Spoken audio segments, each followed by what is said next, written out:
Welcome to NTV sports.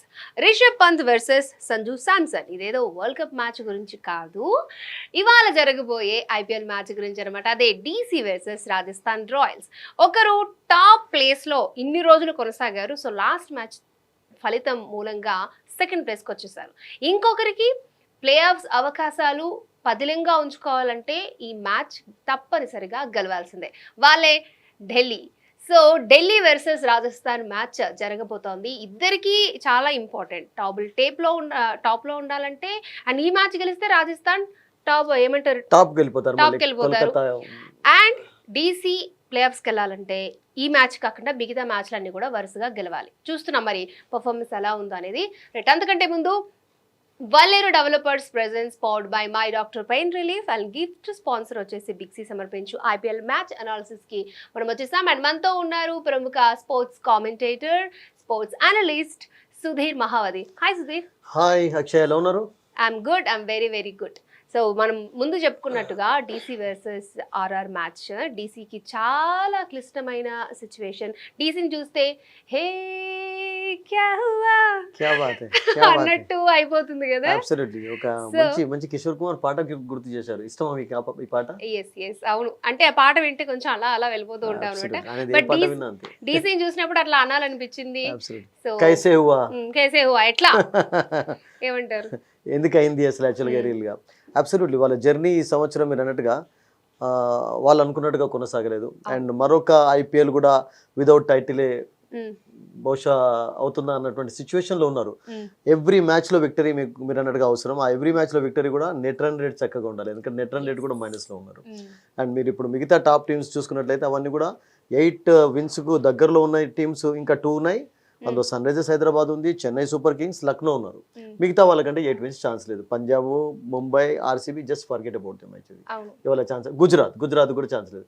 So ఇప్పుడు ఏదైనా ఒక చిన్న ఛాన్స్ ఉంది అంటే అక్షయ్ మీరు అన్నట్టుగా ఢిల్లీ క్యాపిటల్స్ ఆ ఛాన్స్ ఉంది. అండ్ ఈ మ్యాచ్లో మరి అరుణ్ జైట్లీ స్టేడియం, అది ఇప్పుడు Feroz Shah Kotla Arun Jaitley home ground advantage ఉపయోగించుకొని ఒక మంచి విక్టరీ సాధిస్తారా? టఫ్ టీమ్ అండ్ 2 టీమ్స్ కూడా ఓడిపోయి వస్తున్నాయి. అండ్ ఒక టీం విషయం మీరు చెప్పారు కదా స్టార్టింగ్, రాజస్థాన్ రాయల్స్ హైదరాబాద్ తోటి జస్ట్ 1 రన్ తోటి ఓడిపోయినారు. లాస్ట్ చూసుంటారు మీరు. ఓవర్ రమన్ పవల్ అన్ఫార్చునేట్లీ ఆ ఫుల్ టాస్ బాల్ అతడు హిట్ చేయలేకపోయాడు అండ్ 1 రన్ తోటి ఓడిపోయినారు. అటువంటి 2 మ్యాచెస్ చూసాం ఈ పర్టికులర్ సీజన్ లో. సూపర్ ఓవర్కి ఏది వెళ్ళలేదు కానీ ఆ సిచ్యువేషన్ కనబడింది ఆ మ్యాచ్ లో హైదరాబాద్ లో. అండ్ ఒక టీం కోల్కతా తోటి కొంచెం దాన్ని ఏమంటారంటే ఘోరంగానే ఓడిపోయి వస్తుంది. ఒక మ్యాచ్లోనైతే అక్షయ 101 for 7 అనుకుంటాను, 96 for 6 నుండి 101 for 7 అయిపోయినారు. అండ్ అప్పుడు కుల్దీప్ యాదవ్ నుండి మనం బౌలింగ్ ఎక్స్పెక్ట్ చేస్తాం. మంచి వికెట్లు తీసుకున్నాం, మంచి spinner. But he scored runs 35. దాంతో ఒక రెస్పెక్టబుల్ టోటల్ 150 చేయగలిగారు, 150+. బట్ స్టిల్ వాళ్ళకి ఓటమి తప్పలేదు. Kolkata effortlessly actually defeated them. And మరి ఈరోజు మీరు అన్నట్టుగా విక్టరీ చాలా కీలకం. విక్టరీతో పాటు నెట్ రన్ రేట్ వాళ్ళు దాన్ని ఏమంటారంటే మెరుగుపరుచుకోవాలి. మరి దాన్ని ఏమంటారంటే ఒక థంపింగ్ విన్ కొరకు ఎదురు చూడాలి ఢిల్లీ క్యాపిటల్స్. మరి ఆ థంపింగ్ విన్ కు ఛాన్సెస్ ఉన్నాయా అంటే ఆడేది ఎవరితోటో కాదు, మీరు అన్నారు కదా వర్సెస్ సంజు శాంసన్. ఇద్దరు కూడా వరల్డ్ కప్ టీమ్ లో ఉన్నారు. ఇద్దరికి కూడా ఆఫ్ కోర్స్ ఇద్దరు కూడా ఎక్స్పెక్టెడ్. మనం ఇద్దరు కూడా వికెట్ కీపర్స్. మనం మీరు గుర్తుంటది అక్షయ్, మనం couple of weeks ago world cup team లో ఎవరు వికెట్ కీపర్స్ ఉండొచ్చు అంటే రాహుల్ కంటే సంజు శాంసన్ కి ఛాన్సెస్ ఉన్నాయని మీరు అన్నారు. మనం అన్నట్టుగా అతను ఉన్నాడు కూడా. And is a very good keeper, very good batter. But last match లో కొంచెం 0 తోటి వస్తున్నాడు, కొంచెం కేర్ఫుల్ గా ఉండాలి. అండ్ ఇంకొకటి ఏంటంటే సంజు శాంసన్ టీమ్ కి అంటే వరల్డ్ కప్ కి సెలెక్ట్ అయిన తర్వాత ఒక మంచి పర్ఫార్మెన్స్ అయితే లేదు. అంటే ప్రెషర్ లోకి వెళ్ళిపోయాడు అంటారా, లేకపోతే సెలెక్ట్ అయిపోయి మన ధీమా అంటారా? అసలు ఏం జరుగుతుంది? అలా అంటే మీరు శివం దుబే కు 2 గోల్డెన్ డక్స్ ఉన్నాయి. అయ్యో అవునవును, రాగానే ఫస్ట్ బాల్ కి అవుట్ అయిపోయినాడు. సో సెలెక్ట్ అయిన ప్లేయర్స్ మీరు అన్నట్టుగా కొంచెం perform, that's okay, it happens actually, part of the game. ఇంకా చాలా మ్యాచెస్ ఉన్నాయి, చాలా రోజులు కూడా ఉంది వరల్డ్ కప్. సో ఈ మ్యాచ్ అయితే అబ్సల్యూట్లీ రాజస్థాన్ మీరు చెప్పినట్టుగా వాళ్ళు కోరుకునేది ఏంటంటే ఇప్పటి నుండి వాళ్ళు టాప్ లో ఉండాలి అంటే, ఎందుకంటే ఫస్ట్ టైం ఈ టోర్నమెంట్ లో వాళ్ళు కొంచెం డౌన్ లోకి రావడం చేసాం, ఒక పాయింట్ దిగిపోయారు. ఒక పాయింట్ దిగిపోయినారు. సో కోల్కతా టాప్ లోకి వెళ్ళి నిన్న ఈజీగా ఎఫర్ట్లెస్ ఓడించగలిగారు లక్నోను. సో దాంతో బిట్ ఆఫ్ ప్రెషర్ ఉంటుంది, ఎందుకంటే ఏ టీం అయినా కానీ ఫస్ట్ 2 ప్లేసెస్ కొరకు ఫస్ట్ ఆలోచిస్తుంటారు. ఎందుకంటే ఫస్ట్ 2 ప్లేసెస్ లో ఫస్ట్ 2 టీమ్స్ ఆడతాయి కనుక ప్లే ఆఫ్స్ లో విక్టరీ సాధించినటువంటి టీం డైరెక్ట్ గా ఫైనల్ కు వెళ్తుంటది కనుక ఐ థింక్ ఆ ఛాన్స్ ఇప్పటికీ రాజస్థాన్ కు ఉంది, మిగతా టీమ్స్ కి ఎక్కువగా ఉండకపోవచ్చు. ఇప్పుడు చెన్నైకి అది ఉండకపోవచ్చు, చెన్నై కూడా ఉండొచ్చు ఆల్ మ్యాచెస్ గెలిచి వీళ్ళు ఓడిపోయినట్లయితే. బట్ రాజస్థాన్ కు కొంచెం వాళ్ళ సిచ్యువేషన్ వాళ్ళ ఫేవర్లో ఉండడంతో ఈ మ్యాచ్ను చాలా సీరియస్గా తీసుకుంటారు. బట్ వాళ్ళకంటే ఎక్కువగా సీరియస్గా ఎందుకు తీసుకోవాలంటే ఢిల్లీకి 3 మ్యాచెస్లో అబ్సల్యూట్లీ 3 విన్స్ కావాలి, మ్యాండేటరీ వెళ్ళాలి అంటే. అబ్సల్యూట్లీ. ఓకే, సో మరి ఇద్దరు కీపర్స్ ఇద్దరు ఇంతకు ముందు కూడా తలపడ్డారు, మళ్ళీ అగైన్ అంటే వరల్డ్ కప్కి సెలెక్ట్ అయిన తర్వాత ఇద్దరు నువ్వా నేనా అన్నట్టుగానే టఫ్ ఫైట్ ఉండబోతుంది. మరి టీం మనం లైనప్ చూసుకుంటే ఢిల్లీ బౌలింగ్ పరంగా కానీ బ్యాటింగ్ పరంగా కానీ కొంచెం వీక్గానే మనకు కనిపిస్తుంది. సో ఇది కంపల్సరీ విక్టరీ కాబట్టి ఢిల్లీ ఎటువంటి చేంజెస్ చేసుకుని వచ్చే అవకాశం ఉందంటారు? అబ్సల్యూట్, మీరు అన్నట్టుగా ఇన్ కంపారిజన్లో రాజస్థాన్ తోటి ఈ సీజన్లో కంపేర్ చేసినట్టయితే అబ్సల్యూట్ కొంచెం వీకర్గానే కనబడుతున్నారు. ఎందుకంటే కాన్ఫిడెన్స్ కొంచెం లోగా ఉంది. దానికి అఫ్కోర్స్ చాలా కారణాలను మనం డిస్కస్ చేయొచ్చు, వార్నర్ విషయం డిస్కస్ చేయొచ్చు. తర్వాత వాళ్ళకు స్టార్టింగ్లో ఏది వర్కౌట్ కాలేదు, మిచెల్ మాస్ కొన్ని మ్యాచెస్ ఆడాడు, సక్సెస్ లేదు, వెళ్ళిపోయినాడు ఆస్ట్రేలియాకు. తర్వాత నోకియా ఆ ఓవర్ ఎవరు మర్చిపోలేరు, 1 ఓవర్లో 32 రన్స్ అతన్ని స్కోర్ చేశారు. We discussed about that also. And ఇలా వాళ్ళకు బౌలింగ్ సమస్యలు పెరిగాయి. Kuldeep Yadav was out of the tournament for some matches, actually 3-4 matches ఆడలేదు. సో కొన్ని ఇంజరీస్ ఉన్నాయి. స్టార్టింగ్ నుండి బ్రూక్ రానని చెప్పాడు, తర్వాత విలియమ్స్ వచ్చాడు, విలియమ్స్ జాయిన్ అయినారు, ఎంగిడిని మిస్ అయినారు స్టార్టింగ్ నుండి. సో ఐ థింక్ వాళ్ళ ప్రాబ్లమ్స్ మీరు అన్నట్టుగా ఒక్కొక్కసారి అంటుంటాం కదా, it never rains but pours అంటారు కదా ఇంగ్లాండ్లో. అంటే సమస్యలు ఉంటే ఒకటి కాదు పెరుగుతూ ఉంటాయి, అసలు పాపం అలా పెరుగుతాయి. సో ఒకటి కాదు 2 కాదు, కష్టాలు పెరుగుతూ వచ్చాయి. But Rishabh Pant as a captain గా, యాజ్ అ ప్లేయర్ గా I think is done a good job. Is really played well అండి. వాళ్ళకు కాంబినేషన్స్ వర్కౌట్ కాలేదు. ఇప్పుడు వార్నర్ మిచెల్ మాస్ ఇద్దరిని ట్రై చేశారు. వాళ్ళిద్దరు, వార్నర్ అంటే ఇంజరీ కారణంగా దూరం అయిపోయినాడు, మిచెల్ మాస్ అఫ్ కోర్స్ ఆస్ట్రేలియాకి వెళ్ళాల్సి వచ్చింది ఇంజరీ కారణంగా. పృథ్వీ షా ప్రతి టోర్నమెంట్లో కూడా ఎక్స్పెక్టేషన్స్కి అనుగుణంగా ఆడలేదు అక్షయ, వెరీ క్లియర్ యాక్చువల్లీ. ఇది ఎంత హోప్స్ పెట్టుకుంటారు, ఎంత మంచి ప్లేయర్ అసలు. యాక్చువల్గా ఒక పర్టికులర్ పీరియడ్లోనైతే 2018లో అతడు ఎంట్రీ చేసినప్పుడు అగెన్స్ట్ వెస్టిండీస్ రన్స్ సెంచరీస్ కొడుతుంటే అసలు రియల్గా టెండూల్కర్ తర్వాత విరాట్ కోహ్లీ ఎలానైతే ఒక బాధ్యతను తీసుకొని ఒక మంచి ప్లేయర్గా ఎదిగాడో, పృథ్వీ షాకు ఆ క్వాలిటీస్ ఉన్నాయని చెప్పి కూడా అందరూ అది చేశారు. బట్ ఆ తర్వాత ఎవ్రీబడి నోస్ కొంచెం హెల్త్ ప్రాబ్లమ్స్, స్వయంగా ఇన్వైటింగ్ ప్రాబ్లమ్స్ అంటాం, స్వయంకృత అపరాధాలు. Absolutely actually. సో ఈ ఇన్వైటెడ్ ప్రాబ్లమ్స్ అండ్ ఇప్పుడు అతని సిచ్యువేషన్ ఇండియన్ టీంలో రావాలంటే ఎంత కష్టపడుతుంది. ఇప్పుడు T20 వరల్డ్ కప్లో అసలు యాక్చువల్గా ప్రతిసారి కూడా ఉండవలసినటువంటి ప్లేయర్ ఇండియన్ టీంలో ఎంట్రీ కొరకు మళ్ళీ కష్టపడుతున్నాడు. అండ్ అవకాశాలను అతడు కూడా ఉపయోగించుకోలేదు. ఈ స్కోర్స్ రన్స్ మొన్న చూసాం, 3 బౌండరీ స్కోర్ చేశాడు, మళ్ళీ అవుట్ అయిపోయాడు. 30 స్కోర్ చేస్తాడు, అవుట్ అయిపోతాడు. అసలు యాక్చువల్గా పృథ్వీ షా లాంటి ప్లేయర్స్ ఓపెనర్ గా ఆడుతున్నప్పుడు ఒక మంచి నాక్ లేదు 15 ఓవర్స్ వరకు ఆడి కనీసం ఒక సెంచరీ 70-80 కొట్టే ప్లేయర్ అతను ఫెయిల్ కావడంతో చాలా ప్రెషర్ పెరుగుతూ వచ్చింది మిడిల్ ఆర్డర్ పైన. కుల్దీప్ యాదవ్ స్కోర్ చేయాల్సి వచ్చింది, ఒక మ్యాచ్లో అక్షర్ పటేల్ స్కోర్ చేయాల్సి వచ్చింది. సో టాప్ ఆర్డర్ యాక్చువల్లీ టోటల్గా చెప్పాలంటే ఢిల్లీని డిసప్పాయింట్ చేస్తూ వచ్చింది.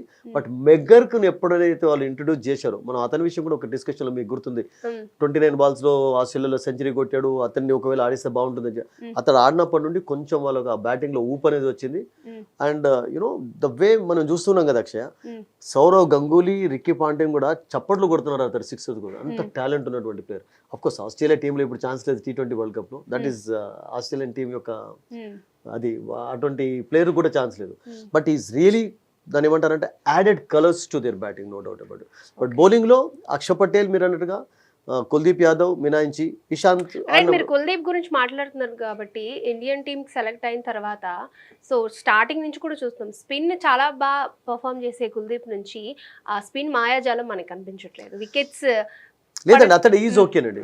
కుల్దీప్ వికెట్లు తీస్తున్నాడు, తర్వాత బ్యాటింగ్ కూడా మొన్న చేశాడు. Kuldeep is okay. But Kuldeep మీరు అన్నట్టుగా మరింత అతనికి కాన్ఫిడెన్స్ పెరగాలంటే, ఎందుకంటే ఐపీఎల్ తర్వాత మెయిన్ టోర్నమెంట్ కదా T20 వరల్డ్ కప్. సో అప్పటి వరకు అతనికి మంచి ఫామ్, మంచి కాన్ఫిడెన్స్ రావాలి అంటే ఐ థింక్ కపుల్ ఆఫ్ మ్యాచెస్లో కొంచెం వికెట్స్ తీసుకోవాలి. ఎందుకంటే వాళ్ళకి ఇంకా 3 మ్యాచెస్ ఉన్నాయి. అంటే ఆ మ్యాచెస్ పెరగాలి అంటే ప్లే ఆఫ్స్కి వెళ్ళాలి. సో ఈ 3 మ్యాచెస్లో ఒకవేళ ఆడి మీరు అన్నట్టుగా కొన్ని వికెట్స్ తీసుకున్నట్లయితే ఐ థింక్ వరల్డ్ కప్ కంటే ముందు అతనికి కాన్ఫిడెన్స్ మరింత గెయిన్ చేసుకోవచ్చు. But is done a good job, అంత బ్యాడ్ ఏం చేయలేదు. అండ్ ఈజ్ కొంచెం యూస్ఫుల్ గా కూడా బ్యాటింగ్ చేయగలుగుతున్నాడు. ఈవెన్ టెస్ట్ మ్యాచెస్ లో కూడా చేయడం చూసాం అతను.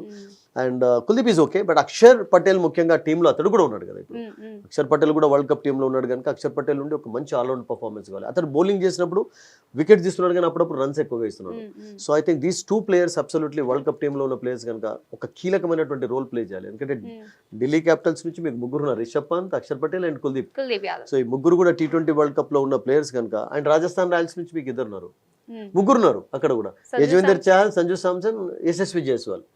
సో 6 15 మందిలో ఈ 2 టీమ్స్ లో ఉన్నట్టు. సో ఇవాళ ఎలా ఆడతారు అనేది చూడాలన్నమాట. So coming to David Warner, so ఆయన కూడా వరల్డ్ కప్ కి సెలెక్ట్ అయినట్లుగా తెలుస్తోంది. బట్ అతనికి ఇంజరీ ఏమైందంటే లక్నోతో ఆడుతున్నప్పుడు చిన్న ఫింగర్ ఇంజరీ అయిపోయింది. అండ్ ఆ తర్వాత ఒక 1 వీక్ వరకు MRI అవన్నీ తీశారు. కోల్కతాతో జరిగే మ్యాచ్ లో లాస్ట్ మ్యాచ్ లోనే ఆడతాడు అని చెప్పి ఒక క్లారిఫికేషన్ వచ్చింది వాళ్ళకు, బట్ అందులో ఆడనివ్వలేదు. మేబీ ఆ తర్వాత కూడా ఒక 4-5 days గ్యాప్ ఉంది కనుక హీ మైట్ ప్లే. అతని విషయం ఇన్ఫర్మేషన్ ఎప్పుడు వస్తుందంటే కొంచెం అయితే అవర్స్ ముందు డెసిషన్ తీసుకుంటారు. ఛాన్సెస్ అయితే కనబడుతున్నాయి. ఒకవేళ అతడు ఆడినట్లయితే మీరు అన్నట్టుగా వాళ్ళు ఏం చేస్తారంటే వార్నర్ అండ్ మెగర్ తోటి ఓపెనింగ్ చేయించి పృథ్వీ షాను పక్కకు పెట్టి వాళ్ళు కొంచెం ఫారిన్ బ్యాటింగ్ లైనప్పుడు పెంచుకొని ఇండియన్ బౌలర్స్ తోటి ఎక్కువగా ఆడించే ఛాన్సెస్ ఉన్నాయి. I think Khaleel is really doing a good job actually. Ishant కూడా ఇంజరీ ఉంది. మిగతా వాళ్ళకు ఆప్షన్స్ ఉన్నాయి బౌలింగ్ లో. అక్షర్ ఆడతాడు, కుల్దీప్ ఆడతాడు. సో అక్కడ వార్నర్ ఆడినట్లయితే అబ్సల్యూట్లీ కొంచెం వాళ్ళకు మళ్ళీ, ఎందుకంటే వార్నర్ ఈ 3 matches లో ఆడితే గిట్ట మంచి స్కోర్ చేశారు. ఎందుకంటే వాళ్ళకు బిగ్ విన్స్ అవసరం కదా, వాళ్ళకి ఓన్లీ జస్ట్ విన్స్ కూడా సరిపోవు. వాళ్ళు విన్స్ తో పాటు వాళ్ళ నెట్ రన్ రేట్ కూడా మెరుగుపరుచుకోవాలి అసలు యాక్చువల్గా. సో అక్కడ వాళ్ళకి ఆ ప్రెషర్ కూడా ఉంది కనుక వార్నర్ యొక్క ఇంక్లూజన్ మీరు అన్నట్టుగా చాలా కీలకంగా మారుతుంది. Let's hope that will play because is a big entertainer. We all know Sunrisers ఆడుతున్నప్పుడు అయితే ఐ థింక్ మీరు ఎన్నిసార్లు అతని చప్పట్లు కొట్టి ఉంటారు, అతని సిక్సెస్ కు boundaries everybody, because is such a wonderful player అండి, no doubt. SRH Warner miss అయిందంటారా? అబ్సల్యూట్లీ SRH వార్నర్ మిస్ అయినట్టుగానైతే నేను అనుకున్నాను. మళ్ళీ వార్నర్ ట్రావిస్ హెడ్ వచ్చాడు కదా, మరో ఆస్ట్రేలియన్ కదా అతను అసలు యాక్చువల్లీ కదా, ఇంకా అతనికంటే ఘోరంగా అసలు మామూలుగా ఆడతలేడు. వాట్ ఎవర్ ఇట్ ఈస్, అంటే SRH కి లేకపోయినా ఇటువైపు ఉన్నా తను ఆడడం అనేది ఇంపార్టెంట్. కొంతమంది ప్లేయర్స్ ఏ టీం కి ఆడుతున్నారో అక్షయ్ అవి ఇంపార్టెంట్ కాదు, వాళ్ళు ఎంత ఎంటర్టైన్మెంట్ ఇస్తున్నారు అనేది చూస్తుంటారు. సో ఇప్పుడు ఫర్ ఎగ్జాంపుల్ ఈ సంవత్సరం రోహిత్ శర్మ ముంబైకి ఆడుతున్నాడు కదా, నెక్స్ట్ ఇయర్ మేబీ ఆడకపోవచ్చు అని కొంతమంది అంటున్నారు. ఆడకుంటే వేరే టీంకి ఆడుతున్నట్టు అతను ఏ టీంకి ఆడే కానీ రోహిత్ నుండి ఏం ఎక్స్పెక్ట్ చేస్తా ఉంటాం, మంచి బ్యాటింగ్ ఎక్స్పెక్ట్ చేస్తాం, sixers boundaries actually, because is an entertainer.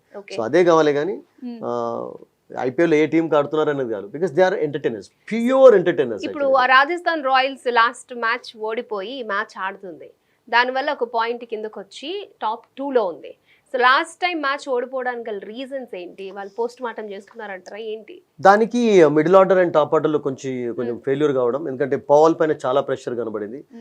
And ఆ మ్యాచ్ లో కూడా అసలు యాక్చువల్గా రియల్ గా చెప్పాలంటే ఎఫర్ట్లెస్ గా గెలిచే మ్యాచ్. లాస్ట్ ఓవర్ లో 12 runs అంటే ఈజీగా స్కోర్ చేయొచ్చు. అండ్ లాస్ట్ బాల్ కూడా ఫుల్ టాస్ అవుట్ అయిపోయినాడు, బట్ వికెట్లు కోల్పోతూ వచ్చారు. అంటే ఒక వికెట్ ఉండడంతో పవల్ కూడా అంత రిస్క్ తీసుకోలేకపోయినాడు. అసలు క్యాలిక్యులేటెడ్ గా అతడు లాస్ట్ 3 overs లో 2s తీసుకున్నాడు, బౌండరీ ఉన్నప్పుడు బౌండరీ సాధించాడు, 6s సాధించాడు. హిట్ మేర్ ఒకసారి అవుట్ అయిపోయిన తర్వాత ఆ పవల్ పైన చాలా ప్రెషర్ పడింది.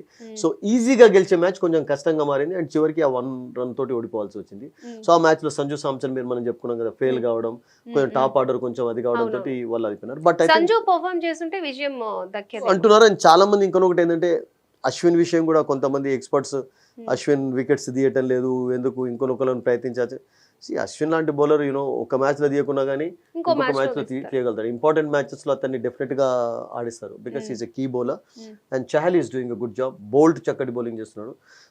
పరాగ్ పరాగ్ అవుట్ అయిన తర్వాత మన ప్రెషర్ అనేది, Parag he's really done good job అండి. ఈ టోర్నమెంట్ మొత్తంలో కూడా ఎవరైనా అంటే మిడిల్ ఆర్డర్ లో దాన్ని ఏమంటారు అంటే బలాన్ని ఇచ్చాడు టీం కంటే ఐ థింక్ నో డౌట్ ఇతనే.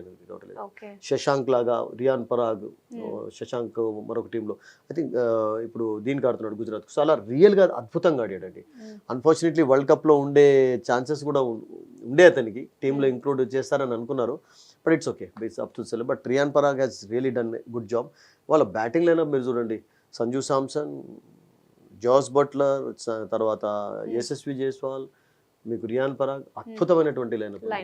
అండ్ బౌలింగ్ లో కూడా వాళ్ళకు స్ట్రెంత్ ఉంది. Avesh Khan is doing a good job actually. తర్వాత బోల్ట్ వికెట్స్ తీస్తున్నారు.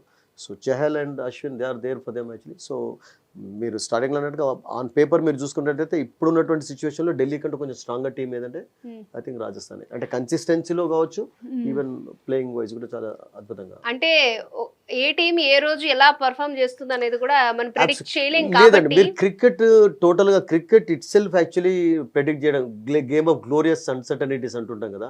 T20 లాంటిది అక్షయ ముఖ్యంగా ఎప్పుడు ఏమవుతుందో చెప్పలేం. ఎవరైనా అసలు యాక్చువల్గా మొన్న మీరు అన్నారు కదా, ఇప్పుడు పవల్ ఆడుతున్నప్పుడు అంత బిగ్ హిట్టర్ ఆ ఫుల్ టాస్క్ ఎల్బిడబ్ల్యూ అవుట్ అవుతాడని అనుకున్నారు, ఒక sixer ఆతరు on any day actually ఈ కూడా hit it out of the park.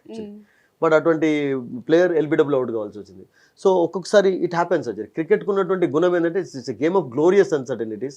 మనం అనుకున్నట్టుగా ఒకసారి 20 runs కావాలంటే లాస్ట్ ఓవర్లో స్కోర్ చేస్తుంటారు, ఒక్కొక్కసారి 4 runs కావాలంటే కూడా స్కోర్ చేయని సిచ్యువేషన్, ప్రెషర్ అలా ఉంటుంది. So it happens some times.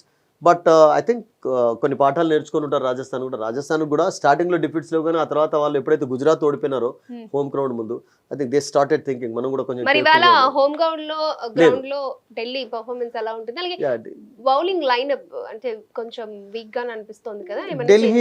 ఢిల్లీది ముఖ్యంగా ఏంటంటే ఇప్పుడు విలియమ్స్ ఆడిస్తారు వాళ్ళు ఇప్పుడు, ఎందుకంటే నోకియా కొంచెం ఈస్ బిన్ వెరీ ఎక్స్పెన్సివ్ అండి. నోకియా కొంచెం ఈ టోర్నమెంట్ మొత్తంలో కూడా కొంచెం రిథమ్ మూమెంటం లేదు. అండ్ మనం డిస్కస్ చేసాం కదా, ఒక ఓవర్ ఎప్పుడైతే 32 runs ఇచ్చాడో అప్పటి నుండి కొంచెం కాన్ఫిడెన్స్ అతనికి తగ్గుతూ వచ్చింది. అండ్ ఐ థింక్ ఖలీల్ పైన ఎక్కువ ఎక్స్పెక్టేషన్ ఉంటుంది, because he's done a good job. Indian టీంలో ఇప్పుడు రిజర్వ్లో ఉన్నాడు కదా అతను, T20 వరల్డ్ కప్ కూడా ఉన్నాడు. అండ్ మెయిన్గా కుల్దీప్ అండ్ అక్షర్ రోల్ చాలా కీలకంగా మారుతుంది ఈరోజు. We have to wait and see. ముఖ్యంగా ఒకవేళ వార్నర్ ఆడడం అనేది వాళ్ళకు ఈరోజు ఒక కీలకమైనటువంటి అంశం అవుతుంది. ఓకే, సో అదనమాట matter. RR versus DC match ఏ విధంగా ఉండబోతుందో చూద్దాం. ఒకరికి గెలుపు చాలా అవసరం, ఒకరికి ప్లే ఆఫ్ అవకాశాలు పదిలంగా ఉన్న టాప్ ప్లేస్కి వెళ్ళాలంటే ఈ మ్యాచ్ కూడా గెలవాలని ఆలోచిస్తారు. ఎవరైనా కూడా గెలుపు గురించి ఆలోచిస్తారు కదండి.